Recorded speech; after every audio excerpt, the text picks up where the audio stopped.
Buenos días, bienvenidos de nuevo a este curso de Psicología Industrial. Hoy nos toca un tema muy interesante que se llama el manejo de la diversidad en el ambiente laboral. Y es bueno recordar esta cita de Isaac Newton que dice que la unidad es la variedad y la variedad es la unidad, es la ley suprema del universo. Bueno, hoy estamos en la cuarta semana del curso, donde ya hemos dicho que vamos a hablar del tópico de la diversidad de resultados humanos. La semana que viene va a ser nuestra primera prueba parcial y ya hemos visto los resultados humanos en términos de opiniones, actitudes, valores, percepciones y expectativas, conductas productivas y contraproducentes, el capital psicológico y lo que significa el campo de la psicología industrial.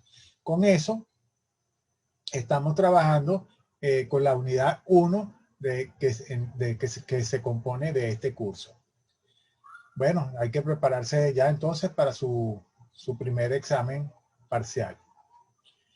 Aquí hablamos de lo que es la diversidad y sus niveles. Viéndolo de abajo hacia arriba, leemos que la diversidad laboral es cualquier característica con que se establecen diferencias entre un individuo y otro en el lugar del trabajo. Y hay características que los psicólogos llaman como de nivel superficial y otras como de nivel profundo. La nivel superficial, que corresponde a esta parte del iceberg, se refieren a los aspectos demográficos, el género, la raza, el origen étnico, la edad o la discapacidad. Y el nivel profundo, que es el que nos interesa a nosotros, están en los valores, las personalidades y preferencias, las aptitudes.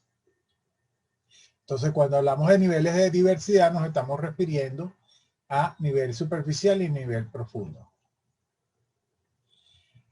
Hay un punto muy importante, es que a las organizaciones les corresponde administrar esa diversidad que ya hemos visto anteriormente.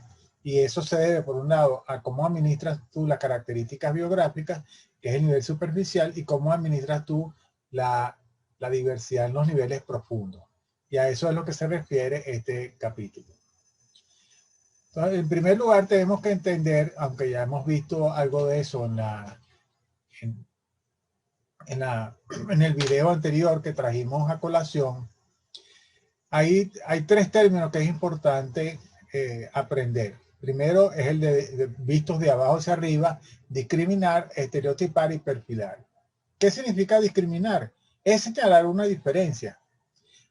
Lo que pasa es que ocurre que a menudo hacemos unas discriminaciones que son injustas, que es hacer juicio acerca de los individuos con base a su grupo demográfico.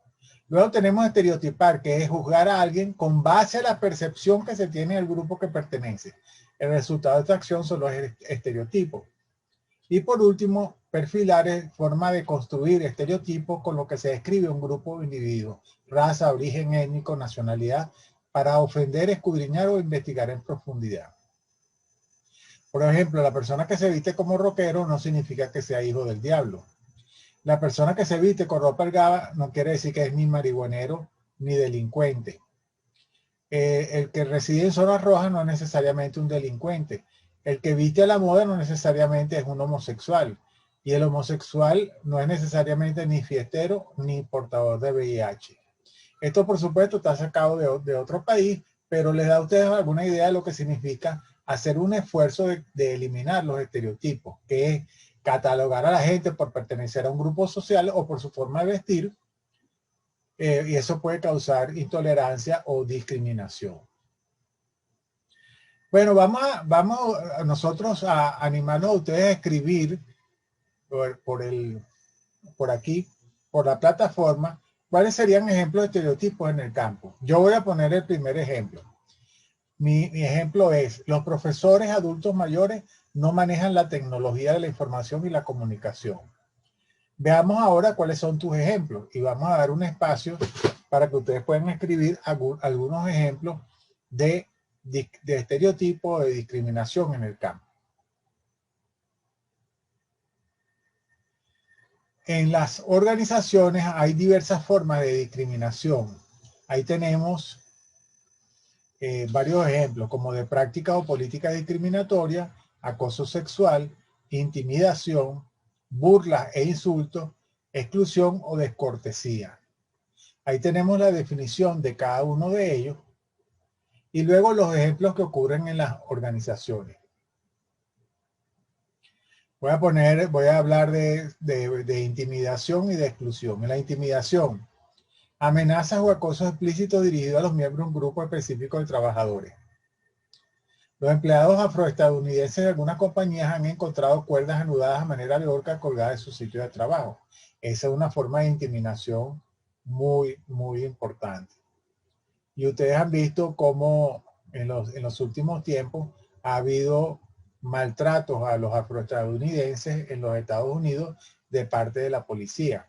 Y eso ha creado una serie profunda o ha acentuado los conflictos que existen con base a los estereotipos. Y la exclusión es excluir a ciertas personas de las oportunidades laborales, eventos sociales, discusiones o asesoría informal. Puede ocurrir de manera no intencional. Por ejemplo, muchas personas con empleos, mujeres con empleos en finanzas, afirman que se le asignan roles laborales secundarios, marginales o cargas de trabajo ligeras que no los conducen a ascenso. Tenemos que verificar en el ambiente laboral si en nuestro caso y en nuestras organizaciones, y ustedes que van a ser industriólogos de profesión, si encuentran alguna forma de discriminación y luego cómo poder reducirla o enfrentarla desde el principio para que no ocurra en el escenario laboral. También ustedes deben conocer de historias de venezolanos en el extranjero que muchas veces son discriminados en otros países por su origen nacional. Eso es una cosa que nos duele a todos, pero que es real y que existe en los escenarios laborales de otros países. Una de las primeras características con las que la gente hace discriminación es con la edad. Y nos podemos preguntar si el desempeño laboral disminuye con la edad. Esa es una buena pregunta, porque eso se utiliza como base para poder frenar la contratación de adultos mayores, por ejemplo. Recordemos en este accidente que los baby boomers que nacieron entre el 45 y el 64, que tienen edades entre 53 y 72 años, nacieron en una vida mayormente analógica. En cambio, la generación X, que nacieron entre 1965 y 1990, que tienen entre 27 y 52 años, tuvieron una infancia digital, pero una infancia analógica, pero una madurez digital. En cambio, existen los nativos digitales, como la generación Y, los millennials y la generación Z, que su ambiente natural es estar rodeado de tecnología como Internet, o desde su niñez conocen su Internet y su principal medio de comunicación son las redes sociales. Usted se ve reflejado con su edad en la generación Y o de millennials. ¿Está usted en ese rango de edad? ¿Usted cree que realmente usted es un nativo digital o usted se acerca más a la generación X o a la generación Z? Pero ¿qué dice la evidencia científica sobre la edad? En primer lugar, una de las cosas que hemos observado es que a mayor edad, menor rotación voluntaria. Rotación voluntaria quiere decir la intención del trabajador de irse de la organización. Y en cierta medida las organizaciones prefieren que haya poca rotación. Los empleados mayores tienen menores tasas de ausentismo evitable. Aquí tenemos que hacer la distinción entre ausentismo evitable y ausentismo inevitable. Ausentismo evitable son que las personas definitivamente se ausentan del trabajo, pero que pudieron haberlo evitado perfectamente. En cambio, hay otras ocasiones en que es por causa mayor, que no lo pueden evitar los empleados, y entonces eso se llama inevitable. Por ejemplo, una enfermedad, si son detenidos, si son llamados a presentar, a atestiguar, si alguno de sus familiares se enferma. Y lo que sabemos es que los empleados mayores muestran igualdad de ausentismo inevitable que los más jóvenes. O sea, no es que los empleados mayores se enfermen más ni que hagan más uso de sus días de ausentismo. No hay diferencia entre los jóvenes y los empleados mayores. La edad, otra cosa interesante es que la edad y el desempeño laboral no se relacionan. Y los empleados de mayor edad, esto sí es importante, tienden a mostrar más comportamiento organizacional ciudadano. Y sabemos que el comportamiento organizacional ciudadano se vincula con el desempeño laboral. Los adultos mayores profesionales aumentan su satisfacción laboral con la edad. Es decir, que si usted encuentra un adulto mayor profesional, usted va y usted le pregunta cómo está su satisfacción y va a decir que ahora su satisfacción es mayor que la que tenía antes. Entre los adultos mayores que no son profesionales, la relación es en forma de U. Es decir, que está en principio muy alta, baja y vuelve a aumentar con la edad. Una pregunta que nos podríamos hacer cuando el régimen cambie en Venezuela es si las organizaciones se desprenderán de sus adultos mayores. ¿Qué es lo que está ocurriendo? Hay muchas organizaciones que están empleando adultos trabajadores mayores porque la mayoría de los jóvenes se están yendo a otros países. ¿Iremos a cambiar nuestra política? ¿La iremos a mantener o daremos un trato justo a los adultos mayores? La evidencia que tenemos en psicología industrial es que combatir la discriminación por edad mejora el desempeño de las organizaciones. O sea que hacer discriminación por la edad, despedirlo, eso no parece que vaya a ser una política razonable en las organizaciones cuando el régimen cambie en Venezuela. ¿Qué sabemos sobre, por ejemplo, el sexo y la orientación de género? Primero, que entre hombres y mujeres no hay diferencias en productividad laboral. Y aquí hablamos estrictamente de sexo. Lo que sí sabemos es que las mujeres están más dispuestas a acatar pautas de autoridad. Y los hombres están más dispuestos a tener expectativas de éxito. Esta es una diferencia entre hombres y mujeres, pero no tendría que ser un grave problema. No existe evidencia acumulada con respecto a la orientación de género, lesbiana, gay, bisexuales, transgéneros y otros en cuanto a resultados humanos. Productividad, ausentismo, rotación, satisfacción o ciudadanía corporativa. Entre ellos parece no haber gran diferencia, aunque la evidencia que tenemos hasta ahorita es muy preliminar. Luego tenemos, cuando hablamos de la diversidad en profundidad, nosotros tenemos unas dimensiones de la aptitud intelectual.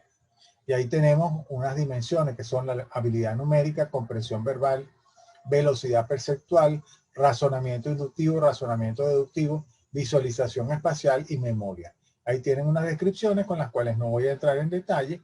Ustedes la pueden leer y pueden ver un ejemplo en el puesto de trabajo. Estas son diferencias profundas en cuanto a la aptitud que los psicólogos utilizan en el reclutamiento y selección del personal para sus organizaciones. Y dependiendo del tipo de trabajo, pues harán uso de estas dimensiones para hacerla, para determinar quién está más apto en alguna de esas dimensiones. Curiosamente, este es un dato que no es muy conocido, es que la prueba de inteligencia más utilizada se llama el test de Wonderlic, que se administra de manera individual y colectiva. Fíjense, este es un test que tiene solamente 12 minutos de trabajo efectivo y se aplica a jóvenes y adultos y mide el nivel intelectual general. La interpretación de sus resultados permite obtener un perfil de la capacidad de un individuo. Es de fácil aplicación, calificación e interpretación. Lamentablemente no es de uso libre, hay que pagar por él, pero nos da una idea de si queremos evaluar una cantidad de personas en corto tiempo. El test de Wonderlic es una de las mejores opciones. Y este es un test que dura solo 12 minutos. Es una prueba de aptitud cognitiva. Ahí tienen ejemplos de preguntas. Por ejemplo, si una cuerda se vende a 0.10 por pie, ¿cuántos pies de cuerda se pueden comprar con 0.60? Otra pregunta es, suponga que los dos primeros enunciados son verdaderos. El último es verdadero o falso, no está seguro. El joven juega béisbol, todos los jugadores de béisbol usan gorras, el joven usa gorra. Una cosa interesante que es el test de Wonderlic mide tanto la precisión como la rapidez. Eso es lo que se llama la fluidez.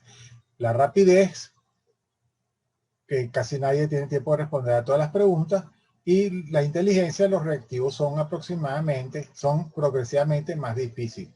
La calificación promedio en este test es muy baja, es aproximadamente 21.50. Es baja, pero nos permite hacer buenas discriminaciones sobre la inteligencia de los individuos. ¿Qué dice la evidencia sobre la inteligencia? Una cosa que sabemos es que la inteligencia no te hace más feliz o más satisfecho con tu vida laboral. La correlación que existe entre la satisfacción y la inteligencia es cercana a cero. ¿Por qué? Porque uno podría pensar que mientras más inteligente uno está más satisfecho. No. Las personas inteligentes suelen ser más críticos para evaluar sus condiciones laborales. Así, las personas inteligentes lo hacen mejor, pero también esperan más, y como no se satisfacen sus expectativas, pues pueden rápidamente rotar de organización. También existen las dimensiones de la aptitud física, y eso son diferencias profundas.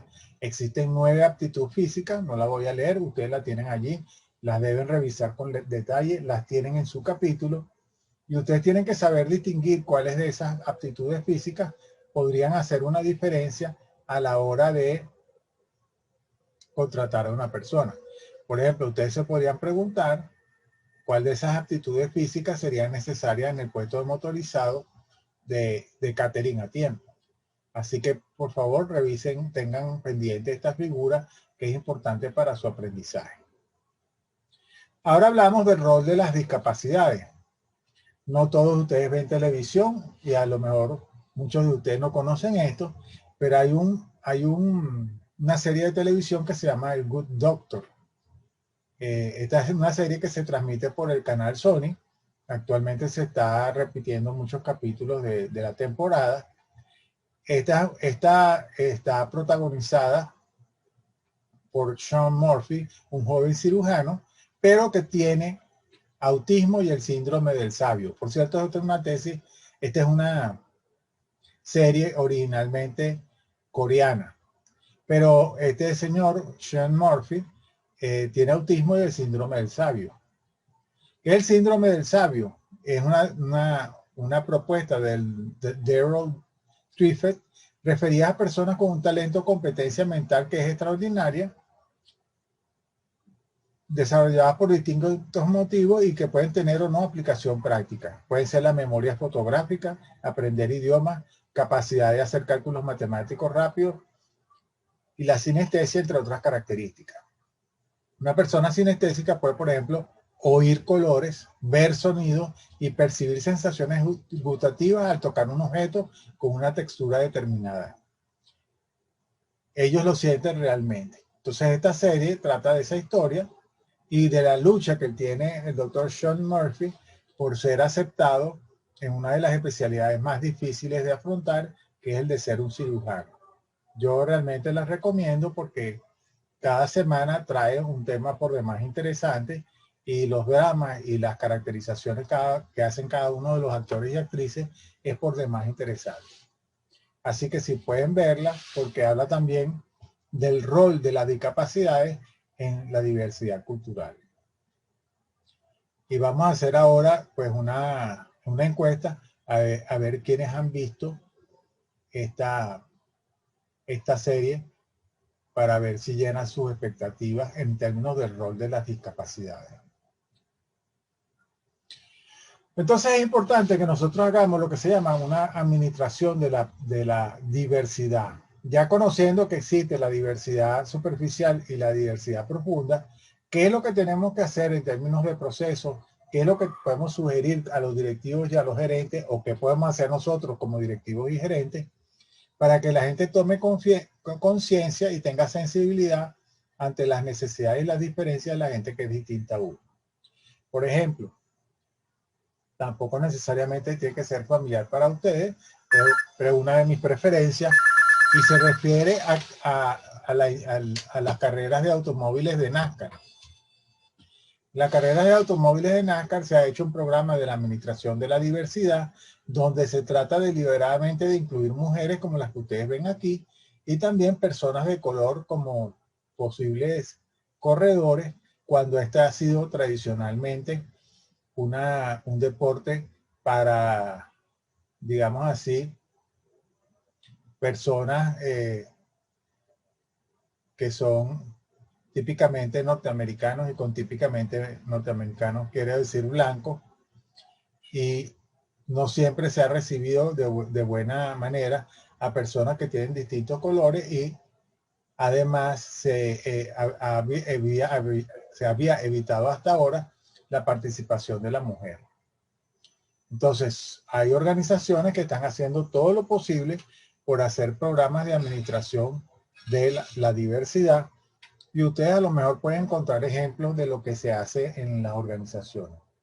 Actualmente, el gobierno obliga a tener un porcentaje de personas con discapacidad en las organizaciones, y eso es parte del esfuerzo gubernamental por hacerlo. Sin embargo, algunas organizaciones tienen programas que van más allá de lo que exige el gobierno, y se encuentran en este momento haciendo planes y programas sobre la administración de la diversidad. Muy bien, entonces ahora nos toca prepararnos para la prueba de la semana que viene, del jueves de la semana que viene. Nosotros ponemos el examen en la sección de tarea, y eso está abierto entre las 7 y las 9. Usted va a la sección de tarea, baja el archivo y lo completa. Normalmente son 7 preguntas y valen 3 puntos. Nosotros le damos una ñapa, así que corregimos sobre 21. Usted puede responderle las preguntas en un archivo Word o PDF. Preferimos el PDF, pero si usted quiere lo puede subir en Word, después nosotros lo convertimos en PDF. Usted puede subir el archivo hasta las 8:59. Entonces, la semana que viene el examen sí es a las 7 de la mañana y es hasta las 9. Si usted tiene un problema excepcional de luz, internet o ambos, tendrá 10 minutos para enviar su archivo por WhatsApp entre las 9 y las 9:10. Todo lo que se suba después de las 9:10 va a tener una penalización, porque se entiende que hemos dado 2 horas y 10 minutos para que esa tarea se complete. Pues es posible que en las primeras de cambio usted tenga alguna duda sobre el enunciado de una pregunta, y usted puede consultarlo por WhatsApp entre las 7 y las 7:30. Después de las 7:30 no vamos a atender preguntas hechas en el WhatsApp. Y tampoco aceptamos que se comuniquen entre los estudiantes después de las 7:30. Esas son conductas que son inapropiadas para la presentación de un examen. Bueno, les deseo el mayor éxito. Hagan lo posible entonces por estudiar sus capítulos con las preguntas que se han sugerido. También hay un archivo con un conjunto de preguntas sugeridas. No quiere decir que todas las preguntas estén allí, pero hay algunas preguntas sugeridas que podrían encontrar en su examen. Así que yo les agradezco que bajen ese archivo y lo estudien. Y una vez más les recordamos que la unidad es la variedad, y la variedad es la unidad. Y la variedad en la unidad es la ley suprema del universo. Que tengan muy buen día, una feliz semana, y nos vemos la semana que viene.